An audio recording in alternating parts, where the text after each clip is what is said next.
Hi everyone, welcome to my mother's kitchen.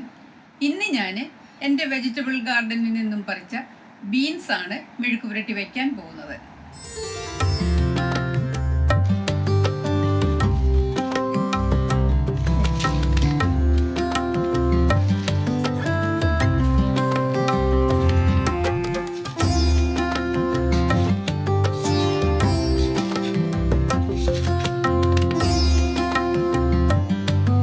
Beans മെഴുക്ക് പുരട്ടി വെക്കുന്നതിന് 1 പൗണ്ട് ബീൻസ് ചെറുതായിട്ട് കനം കുറച്ച് അരിഞ്ഞെടുത്തിട്ടുണ്ട്.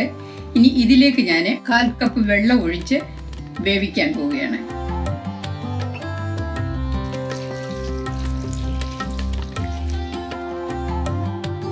ഇതിലേക്ക് 1/2 ടീസ്പൂൺ ഉപ്പും കൂടെ ഇടുകയാണ്. ഇതൊന്ന് ഇളക്കി ഒരു 8-10 മിനിറ്റ് വേവിക്കുക. മീഡിയം ഫ്ലെയിമിൽ ആയിരിക്കണം, ഒരുപാട് വെന്തു പോകരുത്. ബീൻസ് മൂടി വെക്കേണ്ട ആവശ്യമില്ല, ഇടയ്ക്കൊന്ന് ഇളക്കി കൊടുക്കണം. ബീൻസ് വേവിക്കാൻ തുടങ്ങിയിട്ട് ഒരു 10 മിനിറ്റ് ആയിട്ടുണ്ട്. ഇത് നന്നായിട്ട് ആവശ്യത്തിന് വെന്തിട്ടുണ്ട്. ഇനി ഇത് ഞാൻ ഉലർത്തിയെടുക്കാൻ പോവുകയാണ്. ബീൻസ് ഉലർത്തിയെടുക്കുന്നതിന് ഈ പാനിൽ ഞാൻ 1.5 ടേബിൾ സ്പൂൺ വെളിച്ചെണ്ണ ഒഴിച്ചിട്ടുണ്ട്. അത് നന്നായിട്ട് ചൂടായിട്ടുണ്ട്. അതിലേക്ക് ഞാൻ 1/2 ടീസ്പൂൺ കടുകിട്ട് കൊടുക്കുകയാണ്. ഇതിലേക്ക് 1/4 കപ്പ് തേങ്ങ ഇതുപോലെ കുത്തിയെടുത്തത്. ഇതൊന്ന് നന്നായിട്ട് വാടിയിട്ട് ബാക്കിയുള്ള ചേരുവകൾ ചേർക്കുന്നത്.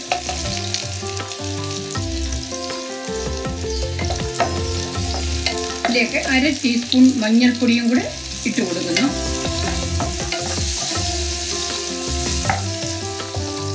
മഞ്ഞൾപ്പൊടി ഇടുന്നത് കൊണ്ട് തേങ്ങയ്ക്കും സ്വല്പം നിറം ഉണ്ടാവും. അതുപോലെ ബീൻസിനും ഇത് യെല്ലോയിഷ് കളറിലിരിക്കും, തേയിലായിട്ട് ഇരിക്കുകയില്ല. തേങ്ങ ഒരുമാതിരി മൂത്തിട്ടുണ്ട്. ഇതിലേക്ക് ഞാൻ 5 വെളുത്തുള്ളി ചതച്ചത് ഇട്ട് കൊടുക്കുന്നു. വെളുത്തുള്ളി ആദ്യം ഇടുന്നത് കൊണ്ട് ആ വെളുത്തുള്ളിയുടെ ഫ്ലേവർ എണ്ണയിലേക്ക് നന്നായിട്ട് ഇറങ്ങും. പക്ഷെ കരിഞ്ഞു പോകരുത്.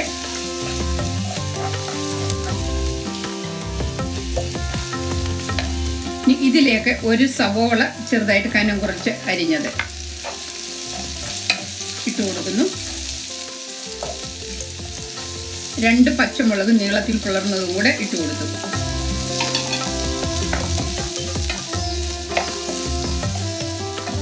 രണ്ട് തണ്ട് കറിവേപ്പിലയും കൂടെ ആഡ് ചെയ്തു.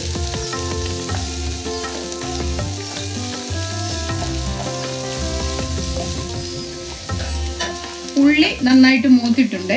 ഇനി ഇതിലേക്ക് ഞാൻ 1.5 teaspoon crushed red pepper flakes ഇട്ട് കൊടുക്കുകയാണ്. വെളുത്തുള്ളിയും റെഡ് പെപ്പർ ഫ്ലേക്സും മെഴുക്ക് പുരട്ടിയിൽ നമ്മൾ ചേർക്കുന്നത് മെഴുക്ക് പുരട്ടിക്ക് നല്ല ടേസ്റ്റ് കൊടുക്കുന്നതാണ്. ഉള്ളിയും എല്ലാം നന്നായിട്ട് മൂത്തിട്ടുണ്ട്. ഇനി ഇതിലേക്ക് ഞാൻ വെന്ത ബീൻസ് ഇട്ട് കൊടുത്ത് നന്നായിട്ട് മൂപ്പിച്ചെടുക്കണം.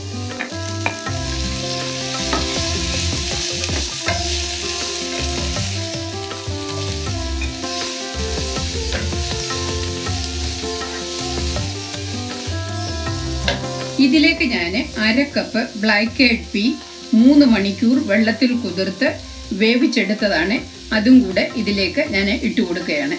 ഇത് ഇഷ്ടമുണ്ടെന്ന വരിയിൽ മാത്രം ചേർത്താൽ മതി, നിർബന്ധമില്ല. ഇനി ഇത് നന്നായിട്ട് ഇളക്കി മൂപ്പിച്ച് എടുക്കണം.